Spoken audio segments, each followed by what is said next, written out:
శ్రీమాత్రే నమః. అందరికీ నమస్కారం అండి. లలితా సహస్రనామంలో 4వ శ్లోకం. చంపకాశోక పున్నాగ సౌగంధికల సత్కచ కురువిందమని శ్రేణీకనత్కోటీరమండిత. చంపకాశోక పున్నాగ సౌగంధికల సత్కచ. సంపంగి, అశోక, పున్నాగ చెంగల్వ పుష్పముల చేత ప్రకాశించుచున్న శిరోజ సంపద కలిగినది. కురువిందమని శ్రేణీకనత్కోటీరమండిత. పద్మరాగముల వరుస చేత ప్రకాశించుచున్న కిరీటముచే అలంకరింపబడినది. ఒక్క నిమిషం కళ్ళు మూసుకోండి. లలితామ్మ దివ్య సింహాసనంపై కూర్చొని ఉంది. ఆమె కేశాలు చంపక, అశోక, పున్నాగ పువ్వుల సుగంధంతో పరిమళిస్తున్నాయి.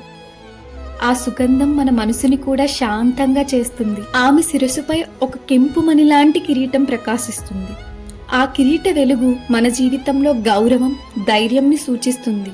ఆమె రూపం అందం మాత్రమే కాదు, అది శుద్ధత, మర్యాద, గౌరవం యొక్క రూపం.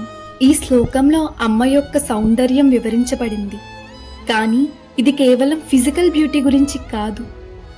సుగంధం అంటే మంచి గుణాలు, కిరీటం అంటే ఆత్మవిశ్వాసం మరియు గౌరవం. మన జీవితంలో కూడా 2 విషయాలు ముఖ్యం. మంచి గుణాలు అంటే మన మాటలు, మన ప్రవర్తన పరిమళంలాగా ఉండాలి. ఆత్మగౌరవం అంటే మనం మన విలువని తెలుసుకోవాలి. లలితామ్మలాగా మనం కూడా అందంతో కాకుండా మంచి గుణాల సుగంధంతో జీవించాలి. ఈరోజు మనం మన ప్రవర్తనలో ఒక మంచి గుణాన్ని కాన్షియస్లీ ప్రాక్టీస్ చేద్దాం.